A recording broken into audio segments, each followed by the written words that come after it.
우리가 방금 읽은 오늘 본문 있잖아요. 이것은 하나님께서 타락한 아담에게 하신 여자의 후손의 고난과 죽음으로 우리를 속량하시겠다라고 하는 발전된 계시의 약속입니다. 오늘 본문에 한 인물이 나오고 그가 우리가 당해야 될 죽음과 고난을 대신 받으심으로 우리가 나음을 받는다라고 말합니다. 이 인물이 바로 하나님의 아들 그리스도 예수죠. 그렇습니다. 하나님께서 우리를 속량하시는 방법은 바로 아들의 죽음이었습니다. 속량이란 어떤 대가를 지불해서 자기의 것으로 구입한다는 뜻이죠. 특별히 속량이라는 이 단어는 노예를 값을 지불해서 자신의 것으로 삼을 때 많이 사용된 단어입니다. 에베소 1장 7절에 우리는 그리스도 안에서 그의 은혜의 풍성함을 따라 그의 피, 즉 죽음으로 말미암아 속량 곧 죄사함을 받았다라는 말처럼 하나님께서는 행위 언약의 저주 아래 있는 우리를 자신의 것으로 삼고자 지불한 그 값이 바로 아들의 죽음이었다라는 것입니다. 기억하실 것은 하나님께서 우리를 속량하시고자 지불한 상대는 결코 사단이나 마귀가 아닙니다. 왜냐하면 하나님은 그들뿐만 아니라 그런 어떤 존재에게도 어떤 빚도 지지 않으셨기 때문입니다. 빚을 진 존재는 하나님이 아니라 바로 저와 여러분 모든 인류입니다. 우리는 행위 언약에 대해 두 가지 빚을 진 채무자, 빚진 자입니다. 행위 언약은 우리가 하나님의 모든 규례와 명령을 일생에 단 한 번만이라도 어기지 않고 그 마음으로나 행위로나 완전하게 순종하면 구원을 얻지만 한 번이라도 어기면 영원한 형벌을 받는다라는 계약, 약속 체결이죠. 행위 언약은 이 약속을 근거로 하나님의 명령에 불순종한 우리에게 죄값인 형벌을 요구합니다. 그러하기에 우리를 포함한 타락한 모든 인류는 율법의 모든 요구를 완전하게 순종해야 하지만 하지 못한 그 죄에 대한 값을 지불해야 할 채무자, 빚진 자들입니다. 두 번째, 우리가 구원을 얻기 위해서는 행위 언약의 모든 요구를 완벽하게 충족시켜야 하는 의의 값을 지불해야 합니다. 이렇게 우리는 두 가지 행위 언약에 대하여 빚을 진 채무자들입니다. 문제는 타락하여 하나님의 형상을 잃어버린 우리, 그래서 행위 언약을 지키려는 의지도 없고 순종할 능력도 없이 온전히 허물과 죄로 죽어있는 우리로서는 행위 언약의 요구에 대한 빚을 지불할 수도 없기에 또 하려지도 않기에 은혜가 풍성하신 하나님은 우리가 지불할 수 없는 행위 언약에 대한 두 가지 채무를 당신의 아들의 죽음으로 지불해서 우리를 속량해 내시겠다라고 약속하셨습니다. 그게 바로 은혜 언약이죠. 하나님은 이 은혜의 약속을 아담이 타락한 직후인 창세기 3장 15절을 시작해서 구약 역사 전체를 통해서 반복해 거듭거듭 말씀하셨습니다. 거듭거듭 밝히셨다라는 겁니다. 이것을 거듭하셨다라는 것은 먼저 우리를 속량하시겠다라는 하나님의 결의가 얼마나 강력한 것인지를 증명하는 것을 엿볼 수 있습니다. 내 아들을 죽음으로, 즉 내 아들을 내가 죽임으로 내가 너희를 나의 것으로 속량하시겠다라고 하는 이 굳은 의지는 당신의 택하신 이스라엘의 타락과 반역에서도 흔들리지 않았고 이스라엘이 이방 제국을 의지하는 상황에서도 취소되지 않았고 다윗의 왕자를 버리는 극심한 폐역 속에서도 변질되지 않았습니다. 구약 성경의 모든 역사는 이 언약에 대한 하나님의 굳은 결의의 연속이며 싸움이었다라 할 수 있습니다. 이 언약을 다른 누군가가 아니라 하나님 자신이 외부의 환경이나 이스라엘의 행위나 죄악에서도 전혀 상관없이 하나님 스스로가 보호하시고 지켜나가신 역사가 바로 구약이에요. Old Testament. 또 구약 성경 전체에서 반복적으로 이 은혜 언약을 거듭해서 말씀하셨다는 것은 우리 입장에서는 이 강조하시는 하나님의 말씀을 똑바로 이해해야만 한다는 의미가 내포되어 있습니다. 무엇입니까? 우리의 힘과 행위로는 안 된다. 오직 그리스도의 죽음의 속량만을 통해서만 구원이 이루어질 수 있다. 그러니 제발 우리의 힘과 행위를 포기하고 자랑을 제발 멈추고 오직 그 은혜의 약속만을 붙들고 그것에만 소망을 두라는 그것입니다. 왜 파리 때문에 그래요? 오늘 우리는 이 구약의 계시의 역사가 이 은혜 언약을 드러내고자 하는 하나님의 열심이 있다는 사실을 보게 될 겁니다. 가장 먼저 하나님께서 아들의 죽음이라는 엄청난 값 아닙니까? 매우 비싼 값을 지불하면서까지 우리를 속량하시는 그 목적이 뭐냐 이겁니다. 왜 그렇게까지 하시려고 하시는가? 왜 하나님은 당신을 반역한 죄인을 당신의 아들을 죽이시면서까지 우리를 자신의 것으로 삼고자 하시는가? 그 이유와 목적이 무엇인가 이겁니다. 속량의 목적은 에덴의 회복에 있습니다. 하나님께서는 그가 창조하신 사람과 영원히 친밀한 교제 속에서 함께 하시고자 에덴을 창설하셨습니다. 그러나 사람의 타락으로 이 에덴을 향하는 목적이 파악이 됐죠. 속량은 이것의 회복의 목적을 두고 있습니다. 하나님께서 아들의 죽음으로 속량하시고자 하는 목적은 당신의 백성들과 다시 파괴된 그 에덴, 파괴된 하나님과의 관계를 다시 회복하여 그들과 영원히 함께 하시고자 하는 이 본래 에덴의 목적을 회복하고 있는 것, 그것이 바로 목적이라는 겁니다. 이게 매우 충격적이에요.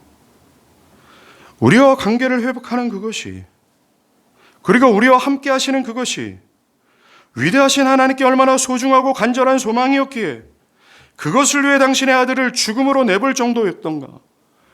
그렇게까지 하나님은 그것이 소중했던가?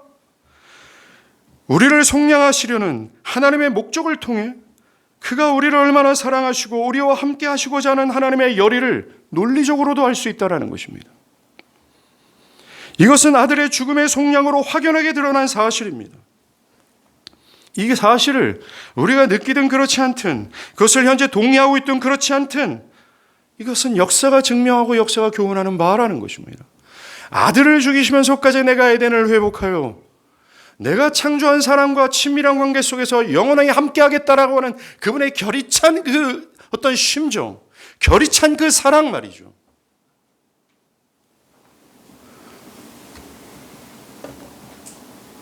우리가 뭔데 이렇게까지 우리와 관계하시고자 또 교제하고자 하시는가?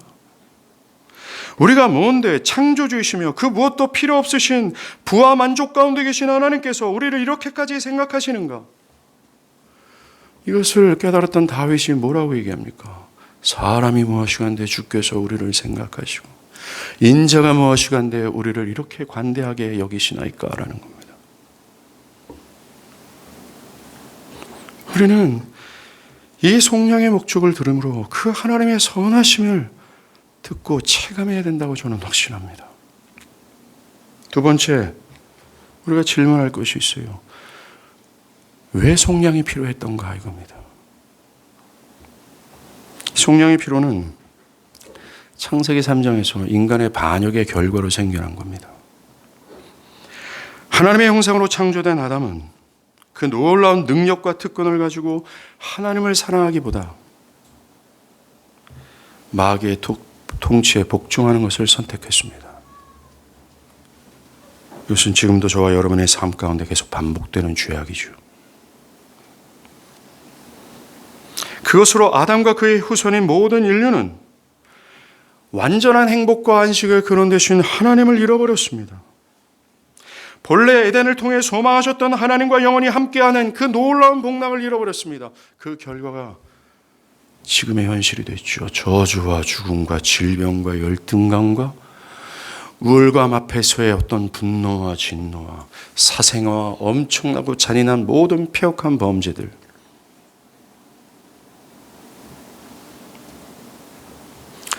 하나님과 단절에 있어서 그것을 회복해야 되는데 그 회복의 가장 큰 걸림돌이 바로 행위 언약에 대한 무능력입니다.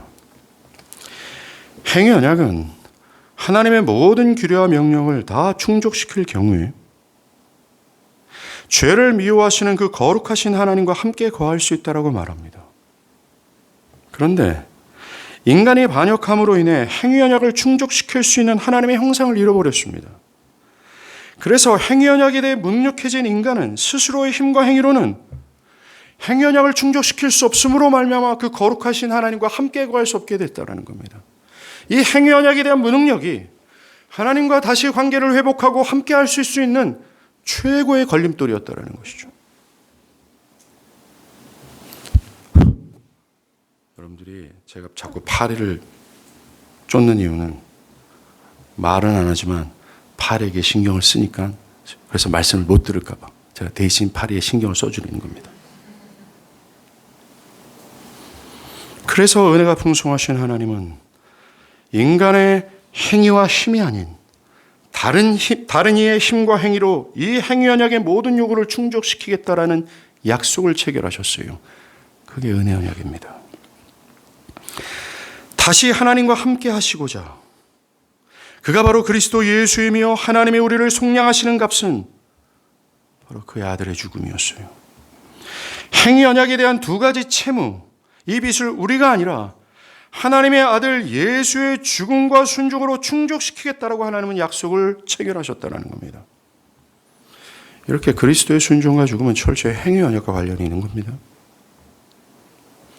아들의 죽음으로 우리를 속량하셨다는 것은 그 무엇이라도 우리를 속량하겠다는 하나님의 굳은 결의를, 그 무엇이라도 그 어떤 수단을 동원하더라도 우리를 속량하시겠다라고 하는 하나님의 굳은 결의를 엿볼 수 있다 할 수 있습니다. 하나님이 아들의 죽음을 작정하는 순간 그 어떤 존재라도, 그 어떤 상황이라도, 어떤 외부의 압력으로도 우리의 속량을 가로막을 수 있는 세력이나 환경은 존재하지 않게 되었습니다. 아들의 죽음을 지불할 정도의 하나님의 확고부동한 하나님의 결의가 바로 속량이에요. 속량은 분명히 성취될 겁니다. 속량은 우리와 함께 하시고자 하시는 우리를 향한 하나님의 사랑의 표현이고, 할 수 없는 우리를 구원하시고자 하는 하나님의 지혜이며, 그 무엇도 이것을 가로막을 수 없다라고 하는 하나님의 강력 그 자체예요. 사랑하는 여러분, 이 사실을 깨닫고 놀라는 것이 기독교가 말하는 구원이고, 이 사실을 깨닫고 그 하나님을 사랑함으로 행하는 모든 것을 신앙이라고 말합니다. 중요한 사실은 이 속량이 오직 하나님의 주권적 주도로만 가능케 된다는 겁니다. 이것은 이미 여자의 후손을 약속하신 내용 가운데 들어가 있어요. 너의 힘과 행위로는 안 된다.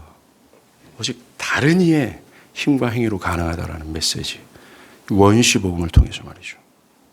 자, 이것이 여자의 후손을 약속한 직후에 하나님이 아담과 하와에게 가죽옷을 입히시는 그 사건을 통해서 증거됩니다. 아담과 하와는 죄를 짓고 난 후 수치심을 느껴 무화과 잎으로 자신의 몸을 가렸습니다. 타락하기 전에 이들은 벌거벗었으나 부끄러워하지 않았습니다. 즉, 이 말은 이 부부가 서로에게 서로가 수치심을 줄 것이라는 상상도 안 했다라는 뜻입니다. 부끄러워하지 않을 것이다라는 확고한 신뢰가 있었다라는 것이죠. 특별히 그들은 하나님이 자신들을 부끄럽게 여기시지 않을 것이라고 확신했습니다. 왜요? 그들이 하나님의 형상으로 완전했기 때문이고, 중요한 사실은 더 핵심적인 사안이죠. 선하신 하나님에 대한 완벽한 이해와 하나님이 자신들을 사랑하신다라는 그 사랑에 대한 확신이 있었기 때문입니다. 그런데 그들은 죄로 말미암아 수치심을 느꼈고 무화과 잎으로 자신을 가렸습니다. 이 말은 부부가 서로에 대한 신뢰가 깨졌다라는 거예요. 저 인간이 언젠가는 나에게 수치심을 줄 거라고 하는 신뢰, 불신에 차 있다라는 겁니다. 또한 하나님에 대해서도 마귀의 거짓말로 뒤틀려서 선하신 분에서 벌을 주시는 법관과 경찰과 같은 하나님에 대한 인상으로 왜곡되이 인상이 남게 된 겁니다. 이런 왜곡된 생각을 품고 하나님에 대해서도 수치심을 느끼며 숨어버렸습니다. 그럼에도 은혜가 풍성하신 하나님은 아담과 하와를 위해 그들의 죄로 인해 생긴 수치를 가려주시는데 오직 당신의 주도적인 힘과 사랑으로 그 수치를 가리십니다. 하나님은 그들의 수치를 가리시고자 가죽옷을 만드시려고 한 마리의 짐승을 죽이십니다. 이게 최초의 살인이에요. 그 죽음의 집행자는 하나님이었습니다. 하나님께서 한 동물을 죽이시고 그 가죽을 취하여 아담과 하와의 죄의 수치를 가리워 주시는 데 사용하셨습니다. 이것이 바로 창세기 4장에서 그리스도의 죽음의 속량의 장엄한 예시입니다. 하나님은 그때부터 확고히 내가 너희를 어떻게 속량할지를 분명히 말하셨어요. 이것을 들여다보십시오. 인간의 죄된 수치를 가리기 위해 행하신 쪽은 아담이 아니었습니다. 오직 하나님이었습니다. 그리고 짐승의 죽음이었어요. 가죽옷을 만들어 입히시는 하나님의 행동을 통해서 오직 하나님만이 수치를 온전히 가릴 수 있다는 사실을 보여줍니다. 그 누구도 스스로 자신의 죄를 적절히 가릴 수가 없어요. 아담과 하와가 나뭇잎으로 자신들을 가리고자 했지만 소용없지 않았습니까? 자신들이 만든 그 옷으로 자신들의 수치를 가리는 건 부적절한 옷입니다. 우리는 여기에서도 인간의 힘과 행위를 의지하는 율법주의는 도저히 안 된다는 것을 성경의 초장부터 듣게 돼요. 오직 하나님만이 하나님께 설 수 있는 옷을 만들 수 있다는 것. 하나님께서는 무지한 희생제물의 죽음을 통해 죄인들이 덮을 수 있는 옷을 제공할 수 있다는 사실. 이 복음의 메시지가 창세기 3장 초장부터 들려지기 시작합니다. 우리는 창세기 3장부터 시작된 이 복음, 줄기차게 요한계시록에 이르기까지 들어먹을 수 있어야 돼요. 여러분들이 성경의 모든 패시지를 열 때마다 이 피 묻고 결이 찬 하나님의 음성을 들을 수 있어야 된다는 것입니다. 그렇습니다. 속죄는 오직 하나님으로부터 시작되고 주도될 수 있습니다. 인간은 속죄의 필요성을 느끼기는 하지만 절대로 스스로 죄의 수치를 가릴 수가 없습니다. 그런데 하나님께서 친히 대속물을 선택하시고 준비하셔서 친히 그 대속물을 죽이시고 대속물의 가죽으로 죄를 지은 자들의 수치를 가려주셨어요. 이것이 하나님 아버지께서 우리를 속량하시고자 아들을 택하시고 아들을 죽게 하시는 첫 번째 예시였습니다. 우리는 여기에서도 속량이 인간이 아니라 전적으로 하나님으로부터 시작되고 하나님에 의해 준비되고 하나님에 의해 시행되고 또한 적용된다는 것을 알 수 있습니다. 인간의 행위와 열심은 결코 속량의 방식에 조금도 기여하지 못해요. 오직 하나님의 은혜와 아들의 죽음뿐입니다.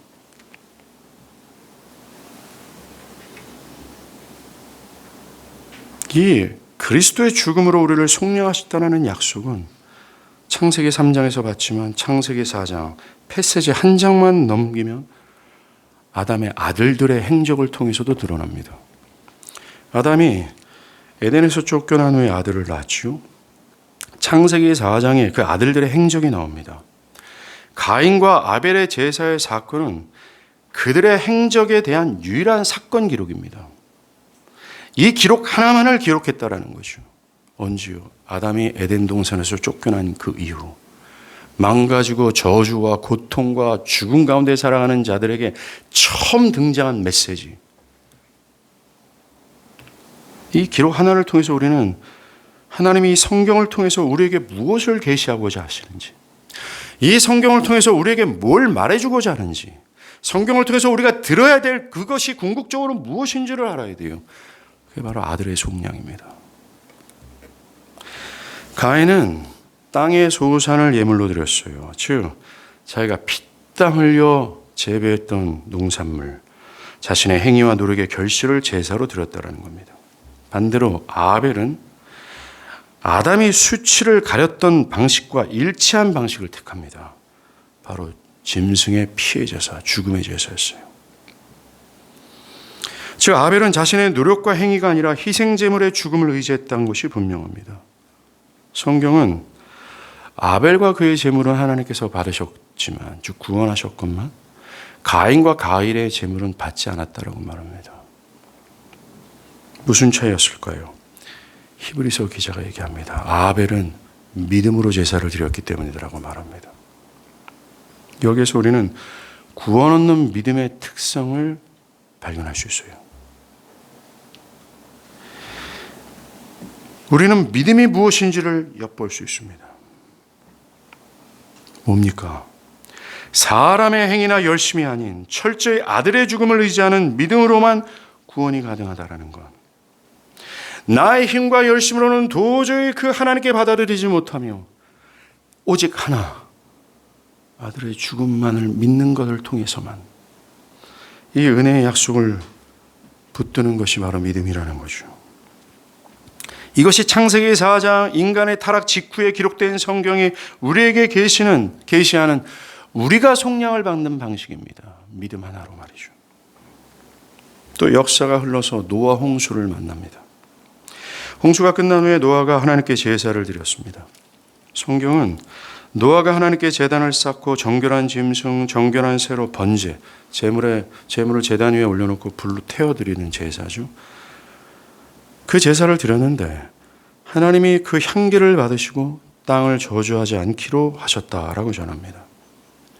이 기록이 의미하는 바는 희생제물의 죽음의 번제로 발생하는 향기로운 냄새가 인간의 죄를 향한 하나님의 진노를 가라앉히고 도리어 하나님의 자비로운 응답을 이끌어냈다라고 말합니다.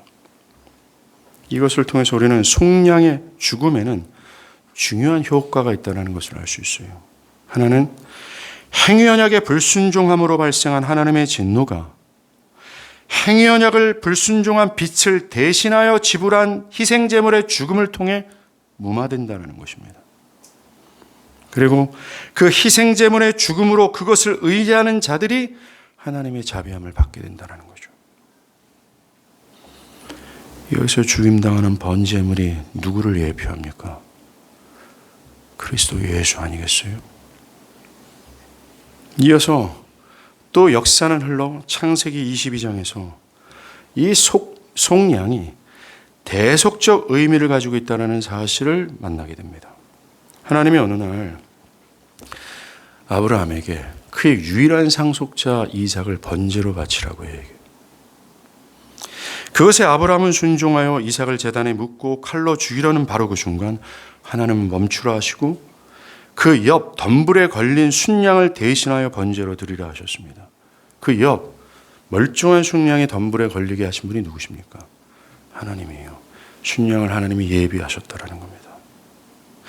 내 아들을 대신하여 그것을 번제로 드리라 라고 말합니다. 대신 드려질 번제를 하나님이 예비하셨고 하나님이 지시하신 것입니다. 덤불에 걸린 순양이 중요한 대속적 역할, 대신 죽임을 감당하는 것을 볼 수 있어요. 이런 개념은 이후에 이스라엘의 여러 제사 제도를 통해서 나타나는데 여기에 등장하는 번제, 나타나다, 보이다, 순양이라는 단어들은 구약에서 두 곳에서만 나타납니다. 좀 이따 볼 거지만 레위기 16장의 대속제일에서 그 단어들이 나타나요. 이런 점을 고려해 볼 때 아브라함이 덤불에 걸린 순양을 대신하여 바치는 이 행위는 누군가의 대리적 죽음이 우리를 속량케 하실 수 있다는 사실을 드러내는 것을 볼 수 있습니다. 사실 이것은 여기에만 드러난 것이 아니죠. 여자의 후손을 두고서 약속하신 하나님의 은혜의 약속, 원시 복음에서도 이미 드러났어요. 너희들의 행위와 열심은 안 돼. 오직 다른 이의 행위와 열심이야. 다른 이, 그리스도의 죽음이라는 거죠. 아담에게 가죽옷을 입히는 사건과 마찬가지로 속량은 하나님께서 직접 준비하시는 희생제물이 대신 죽는 것으로 이루어진다는 것을 드러내는 겁니다. 그래요. 대속은 속량의 유일한 방식이었습니다. 오직 다른 분이신 그리스도께서 대신 죽으심으로 성취된다는 거예요. 계속 이 역사의 점진적 발전은 하나님의 아담에게 약속한 은혜의 언약의 점진적 발전이라고 얘기할 수 있습니다. 하나님은 마치 크게 우리에게 절규하는 것 같아요. 제발 좀 늘어먹으라 라고 말입니다. 정말 다윗이 시편 139편에서 하나님이여 주의 생각이 내게 어찌 그리 보배로운지요 그 수가 어찌 그리 많은지요 내가 세려고 할지라도 그 수가 모래보다 많소이다 라고 응답하게 돼요. 하나님이 우리가 아닌 다른 이의 죽음으로 말미암아 우리를 속량하시겠다라고 하는 이 하나님의 결의는 출애굽기에서 다시 등장합니다. 여러분들이 잘 아시는 것처럼 6월절이에요. 흠없는 어린 양의 피를 문설주에 바른 집의 장자가 죽지 않고 산다라는 것. 이것은 어린 양의 대신 죽음으로 그 안의 모든 가족이 구원을 얻는다라는 것을 의미합니다. 노아 때의 흠없는 번제의 제물이 향기로운 냄새가 될 때 하나님의 진노가 가라앉는 것처럼 이번에도 흠없는 어린 양의 죽음으로 인해 하나님의 진노가 어린 양의 피를 문설주에 바른 집안에게서 돌이켜진다는 겁니다. 여러분들, 이스라엘이 구원을 얻은 것은 그저 보호의 표시로서의 피가 아니었습니다. 그들이 구원을 얻을 수 있었던 건 드려진 어린 양의 죽음 때문이었어요. 그들은 어린 양의 죽음 때문에 구원을 받을 수 있었습니다. 죽임당한 어린 양은 하나님의 심판을 이스라엘을 대신하여 대속적 죽음을 받은 것입니다. 이것이 바로 미래에 있게 될 그리스도의 대속적 죽음, 그것으로 인한 속량을 예표한 사건입니다. 이스라엘이 유월절 어린 양의 피를 의지함으로 속량함을 받았던 것처럼 그리스도의 대속적 죽음을 의지하는 자는 하나님의 진노에서 돌이켜집니다. 이번에도 은혜 언약이 외쳐되고 있는 거죠. 그 다음, 여러분, 그리스도의 이 속량이 가장 뚜렷하게 등장한 것이 구약에서 레위기 16장입니다. 이스라엘은 1년에 한 차례 대속제일을 정해서 이스라엘 백성들의 죄를 속량하는 제사를 드렸습니다. 이날 하루 속죄일에만 대제사장은 자신들의 죄를 속하는 속죄 제물을 번제로 드렸고 그들을 거룩하게 한 이후에야 하나님의 임재의 상징인 지성소에 단 1년에 한 번씩 들어갈 수 있었습니다. 대속죄일에 이스라엘의 죄를 속량하기 위해 2마리 염소가 동원됩니다. 하나는 회막에서 이스라엘의 죄를 위해 죽는 염소이고 하나는 아사셀 염소로서 이것은 대제사장이 임의대로 정하지 못하고 오직 제비를 뽑아 정해집니다. 2마리 염소가 이렇게 있어요. 이거 아사셀 해라. 이것을 회막 앞에서 죽여라. 하지 않고 제비를 뽑는 형태, 즉 속량의 주도권이 하나님께 있음을 증거하는 방법이죠. 대제사장은 제단 위에서 백성들의 죄를 대신해서 염소를 잡고 즉 죽입니다. 또 그는 아사셀 염소로 구별된 염소의 안수를 해요. 안수를 했다라는 것은 이스라엘 백성들의 모든 죄를 여기에 옮긴다라는 것입니다. 이스라엘의 모든 백성들의 죄를 옮겨받은 이 아사셀 염소는 타락한 아담처럼 하나님의 영광이 있는 진영 밖으로 내몰려 무인징역의 광야에서 죽임을 당하게 되는 거예요. 이 대속죄에서 벌어진 일련의 모든 일들은 철저히 지금까지 우리가 봤던 속량의 특성을 모두 집약하고 있습니다. 먼저 이 대속죄일이 증거하는 첫 번째 속량에 대한 교훈은 속량은 철저히 인간이 아니라 하나님의 주도적인 주권 아래서 행해진다는 것입니다. 하나님은 대제사장이 이날 입어야 될 옷, 그가 행해야 될 목욕의식, 그가 가져와야 할 제물의 동물의 종류에 이르기까지 또한 어떻게 제사를 드려야 되는지에 대해 대제사장 임의대로 정하지 않고 친히 정확히 지시하셨습니다. 또한 두 번째, 하나님의 그 주도성은 아까도 말한 2마리의 염소 중 어떤 것을 아사셀로, 어떤 것을 회막에서 죽는 염소로 택하는 제비 뽑기를 통해 드러내셨습니다. 그리고 대속죄일에서 벌어진 일련의 과정들을 통해서 우리가 속량의 특징을 알 수 있는 두 번째는 이 속량이 철저히 죄된 당사자가 아닌 다른 이가 대신 형벌을 받는 대적의 방식을 취한다는 겁니다. 백성들의 죄를 옮겨받은 이 아사셀 염소, 이 아사셀 염소는 단순한 짐승이 아니라 이스라엘 백성들 자신이 되어버리는 거죠. 이스라엘 백성들, 죄와 타락과 하나님을 반역한 죽어마땅한 죄, 이스라엘 전체가 되는 겁니다. 근데 하나님은 이스라엘 백성들에게 하나님의 진노와 형벌을 부으신 것이 아니라, 그들을 하나님의 진영 밖으로 내모신 것이 아니라, 그들의 모든 죄를 옮겨받은 이 아사셀 염소를 하나님의 영광이 깃든 이 이스라엘 진영 밖으로 내모셨다라는 것입니다. 그 아사셀 염소가 대신 저주를 받으시는 것을 통해 그들이 나음을 받게 되는 거죠. 이게 바로 그리스도께서 우리의 모든 죄를 짊어지시고 우리가 받아야 될 모든 하나님의 형벌을 예루살렘 진영 밖에 골고다에 끌려가 우리가 받아야 될 죽음을 받는 그 그리스도의 속량을 정확하게 예표하는 사건입니다. 또 속량에서 하나님의 죄를 다루시거든요. 이 죄를 다루시는 방식을 통해서 우리는 이 속량의 궁극적인 목적이 무엇인지를 다시 한번 알 수 있습니다. 여러분들, 죄는 결코 거룩하신 하나님과 공존할 수 없어요.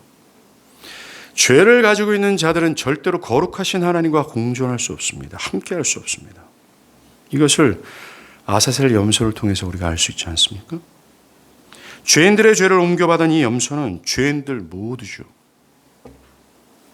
그리고 이 염소는 하나님이 계시는 진영 밖으로 내몰리게 됩니다. 즉, 이 죄가 그 사람과 은혜의 하나님과 분리를 낳게 된다는 겁니다. 절대로 함께할 수 없다라는 사실을 얘기하는 겁니다. 하나님의 영광의 진영 가운데 함께할 수 없다라는 것이죠, 죄가. 여러분들, 마태복음 5장에서 그리스도 주님께서 마음이 정결한 자가 하나님을 볼 거라고 얘기했습니다. 정결의 반대가 뭡니까? 죄 아니에요?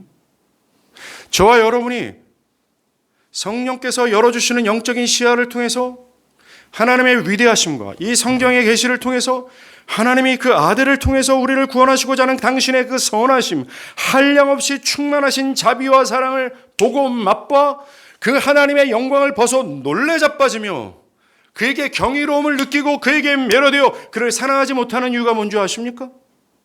죄예요. 죄가 사람과 하나님의 사이를 갈라놨기 때문에 그렇습니다. 그 죄가 하나님의 영광을 우리의 영적인 시야에서 가리고 있기 때문에 그래요. 왜 내 신앙의 불꽃이 일어나지 않을까? 나에게 왜 이런 변화가 없을까? 나는 왜 저들처럼 자기를 기꺼이 부정하고 온 맘 다해 하나님을 사랑하지 못할까? 그 이유는 하나님의 영광을 보지 못했기 때문이고 그 더 궁극의 원인은 죄 때문에 그래요.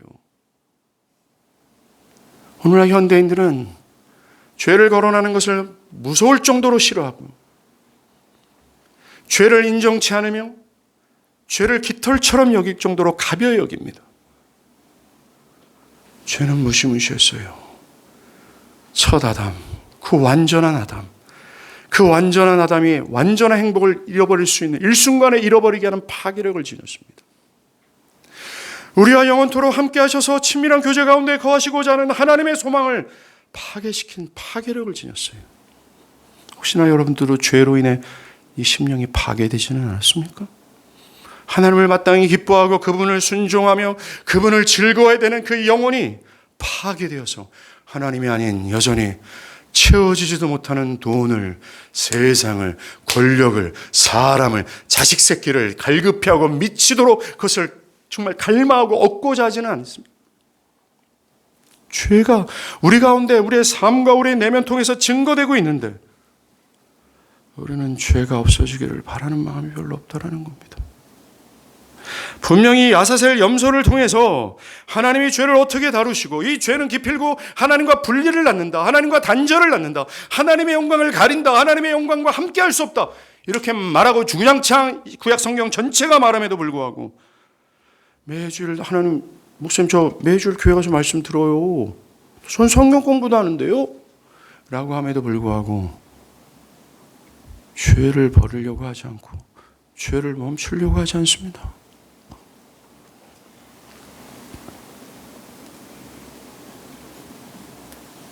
자, 이제 하나님과 분리를 낳는 이 죄를 하나님이 이 아사셀 염소의 속량으로 말미암아 해결하시고 하나님과 단절했던 이스라엘 백성들의 관계를 회복하여 그들과 함께 하시는 겁니다. 우리는 아까 설교 초반에서 하나님 왜 우리를 속량하시려는가? 그 목적이 무언가? 여기서 다시 드러나지 않습니까? 하나님과 함께 하지 못하도록 하는 이 죄를 아들의 죽음으로 해결하시고 다시 한번 하나님과 관계를 회복하여 하나님과 함께 가자. 아가서가 노래하잖아요. 나의 사랑, 나의 사랑, 나의 어여쁜 자야. 누가 말하는 겁니까? 솔로몬이 술람미 여인, 거지 같은 여자한테 얘기해요.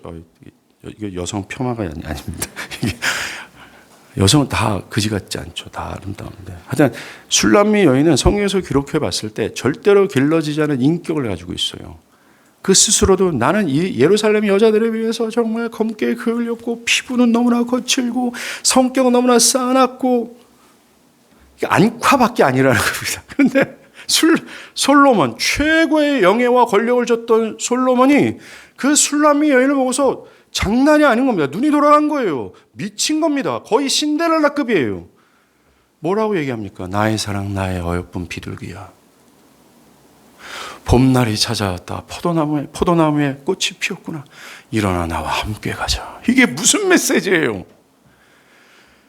영광스럽고 은혜와 온 우주의 부와 권력을 쥐고 계신 하나님이 절대로 자격 없는 술람미와 같은 거지 같은 죄인들을 향해서 아들을 주시면서까지 우리와 교제하고자 우리를 부르는 음성 아닙니까? 나의 사랑, 나의 어여쁜 비둘기야. 계곡 절벽 그 틈에서 숨어 있지 말고 봄날이 왔다. 꽃이 폈다. 그러니 나와 함께 가자. 이게 복음의 초대 아니에요? 지금 구약 성경 전체는 우리가 귀청이 터질 만큼 계속 외쳐대고 절규하고 있어요.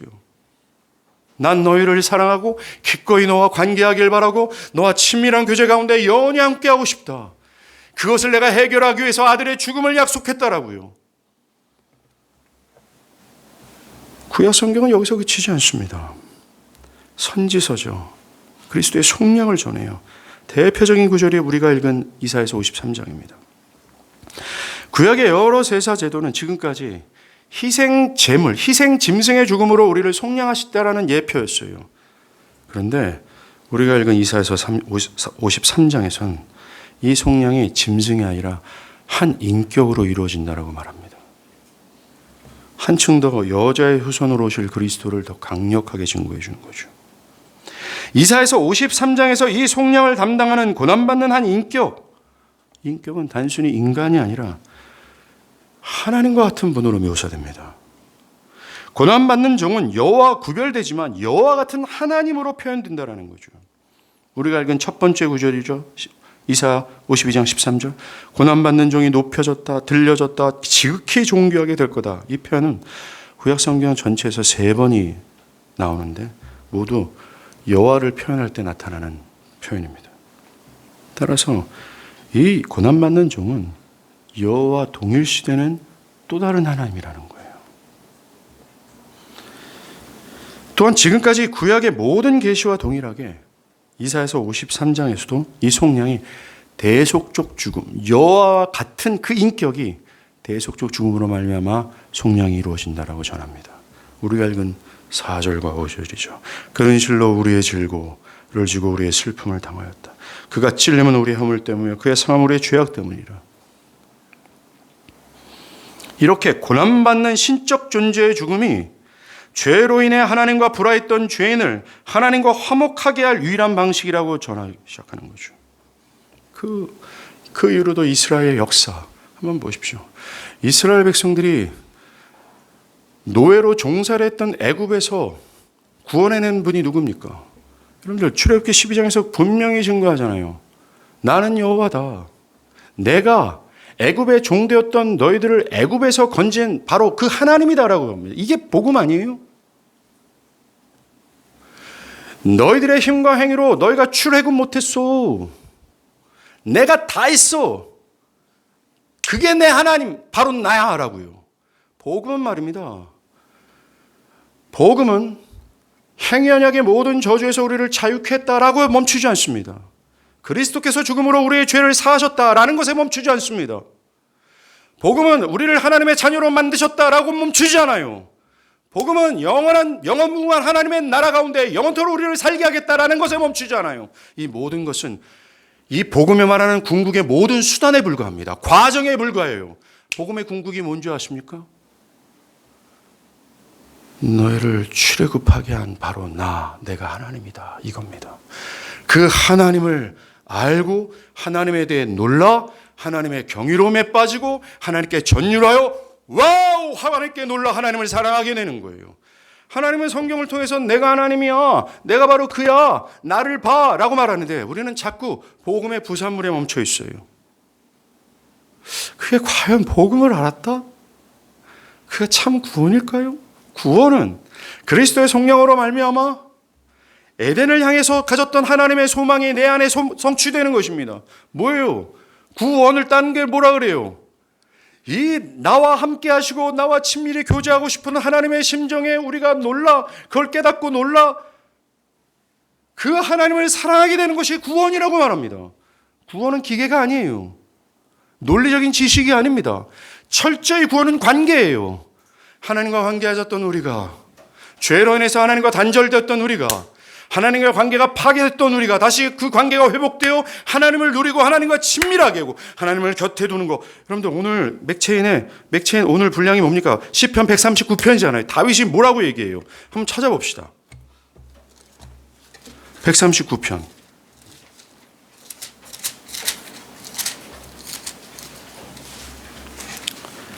시편 139편에 이 다윗은 구원의 상태를 지금 노래하고 있고 구원의 상태를 누리고 있음을 고백하는 겁니다. 여호와여, 주께서 나를 살펴보셨으므로 나를 아시나이다. 주께서 내가 앉고 일어섬을 아시고 멀리서도 나의 생각을 밝히 하시고 나의 모든 길과 내가 눕는 것을 살펴보시고 나의 모든 행위를 익히 하시고 여호와께서 내 혀의 말을 알지 못하시는 것이 하나도 없고 주께서 나의 앞뒤를 둘러싸시고 내게 안수하셨나이다. 이 지식이 내게 너무 기이하니 높아서 내가 능히 미치지 못하나이다. 여기까지만 읽어봐도 마찬가지예요. 여러분들 지금 이 다윗은 하나님이 옆에 계심을 알고 있습니다. 하나님이 자기를 두루 감싸셔서 자기를 지키시고 자기의 모든 것을 하시고 나에게 함께 하셔서 자기를 인도한다는 사실을 알고 있어요. 이 지식에, 이 사실에 다윗은 놀란다라고 말해요. 내가 어찌 이 황홀한 지식에 내가 미칠 수 있겠나이까라고 말합니다. 여러분, 이게 구원이에요. 기독교가 말하는. 이 구원을 얻어서 하나님의 사랑, 하나님을 미치도록 사랑해서 하는 것이 신앙이에요. 신앙은 형식적인 나부랭이가 아닙니다. 신앙은 단순히 해야 되는 의식도 아니에요. 그런 나부랭이 같은 걸 다 집어던지십시오. 하나님께 놀라십시오. 하나님을 사랑하세요. 하나님을 죽도록 사랑하세요. 다 하게 됩니다.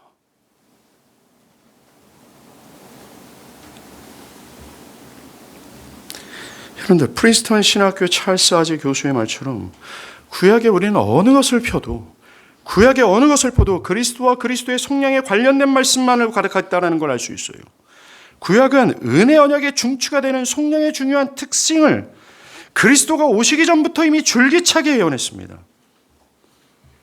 사랑하는 여러분, 하나님께서 우리를 그리스도의 죽음으로 속량하시는 최종의 목적을 아시겠습니까? 왜 그리스도를 죽이시면서까지 하나밖에 없는 그 외아들 독생자를 십자가에서 잔인하게 그렇게 살해하시면서까지 우리를 속량하시는 목적이 뭔지 아시겠어요? 그분과 함께 하는 겁니다. 그분과 관계하는 거예요. 이것을 제발 깨닫길 바랍니다. 기독교 신앙은 단지 교회 가고 그것에서 예배 행위를 하고 헌상을 하고 매일 성경 읽고 매일 기도하고 봉사하고 다른 사람들을 사랑하는 등등이 아니에요. 결코 아닙니다. 그런 행위는 속량의 목적이 성취된 자들에게 나타나는 자연적인 열매에 불과해요. 하나님의 아들의 죽음을 통해서 우리를 속량하시는 궁극의 목적은 제가 아까도 소리쳐 말씀드린 것처럼 하나님의 하나님 되심을 보고 놀라는 겁니다. 와우! 우리 교회가 작년이죠. 알프스를 갔잖아요. 알프스. 그 기암절벽과 3,000m 이상의 보면서 모든 참석자들 감정적으로 무감각해 보이는 그 형제도 와. 그 노래도 못하는 사람들이 하늘이 주의 영광을 선포하며 누구나 그렇게 됩니다. 우리는 놀라운 광경, 놀라운 아름다움을 보면 경이로움에 빠지고 놀라죠.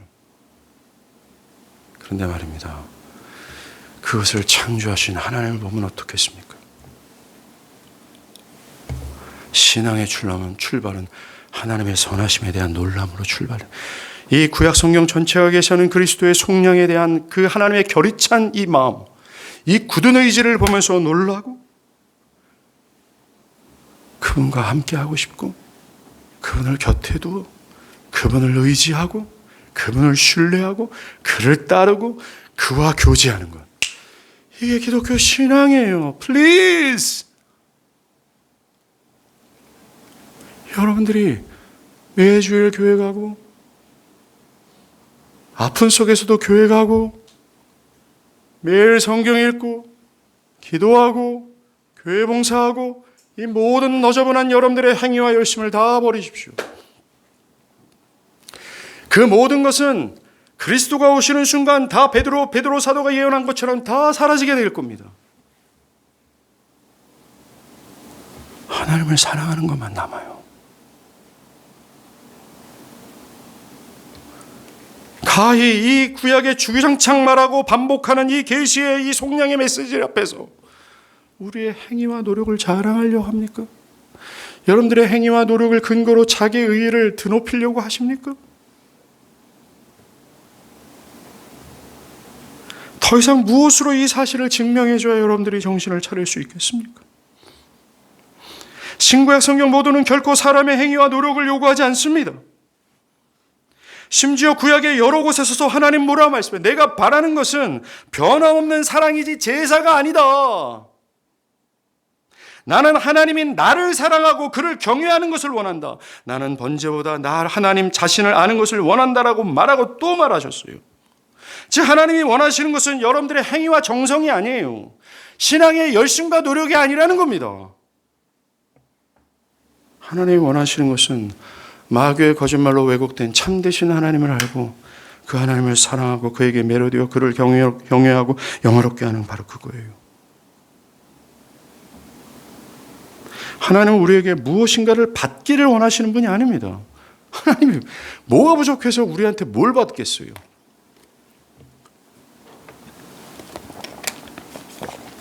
하나님 우리에게 무엇인가를 받기를 원하시는 분이 아니라 우리가 깊은 사귐을 원하시는 분이에요. 그의 존재를 인정하고 그분의 영광이 얼마나 크심을 참되게 알고 우리가 사귀고 싶어서 의무적인 것이 아니라 끌려서 사귀기를 원하시는 겁니다.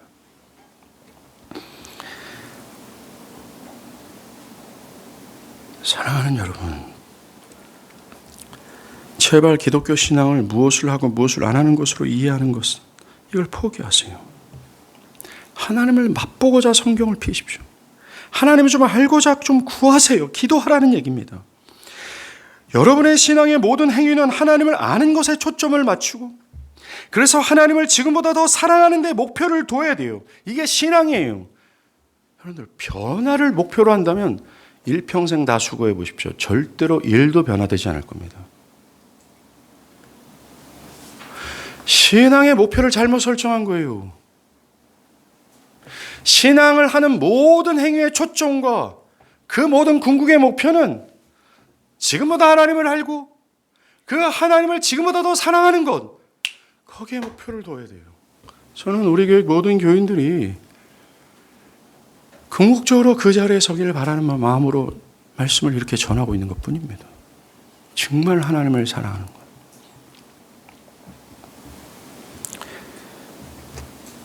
마지막으로 우리가 이 구약 역사를 통해서 정말 뚜렷한 것 하나, 아니면 봐도 보이는 것 하나를 알 수 있어요.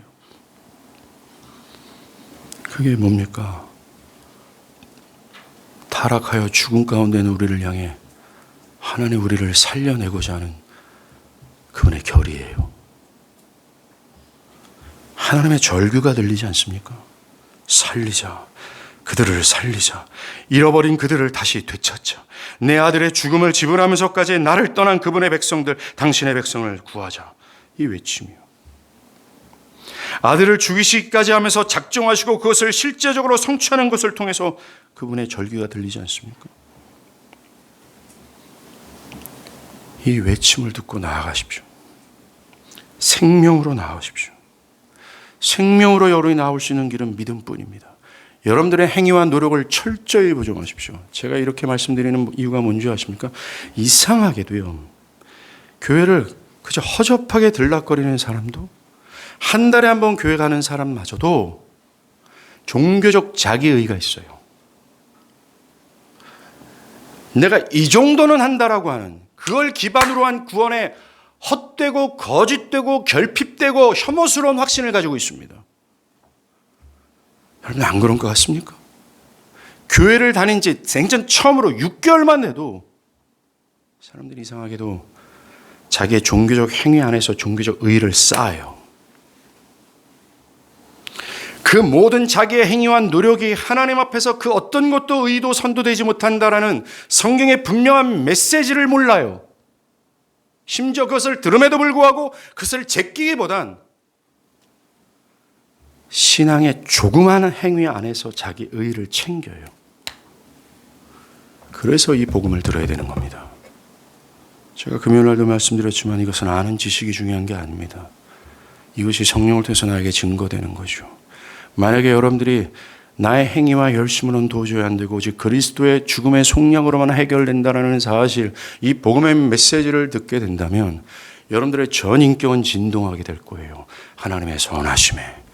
여러분들의 모든 전 인격은 울기 시작할 겁니다. 하나님의 사랑에 대하여. 그리고 여러분들의 모든 의지는 부탁이 될 거예요. 하나님의 말씀에 순종하고자 말입니다. 오늘날 개혁주의 하는 목사들과 개혁주의 한다라고 하는 모든 성도들에겐 지식 나무래기만 있지 그것이 적용된 불꽃이 없다라는 것이 너무나도 확실합니다. 제가 미국에서 공부한 이후 한국에 왔을 때 한국의 개혁주의는 전부 다 사변화됐어요. 그저 아는 지식입니다. 그 아는 지식을, 내가 이 지식을 안다라는 사실로 인해 내가 하나님을 사랑한다는 착각을 하는 사람들이 너무나도 많아요. 심장이 없어요. 불꽃이 없습니다. 생명력이 없어요. 생기가 없습니다. 불꽃 같은 의지도 없어요. 말라 비틀어져 있고 냉랭합니다. 사랑하는 여러분, 하나님께서 그리스도의 죽음을 통해서 우리를 속량하시는 궁극의 목적은 하나님이라는 사실을 기억하십시오. 하나님을 사랑하십시오. 그리고 믿으십시오. 여러분, 우리가 왜 믿어야 되는 줄 아십니까? 믿음만이 우리가 그리스도의 속량을 얻을 수 있는 유일한 길이기 때문에 그렇습니다. 만약 지금까지 성경의 진술이 잘 믿어지지 않습니까? 그분이 믿어야 될 분입니다. 하나님의 선하심에 놀라는 마음이 없습니까? 그런 분이 믿어야 될 죄인입니다. 여러분이 신앙적으로 변화되지 않는 것 같습니까?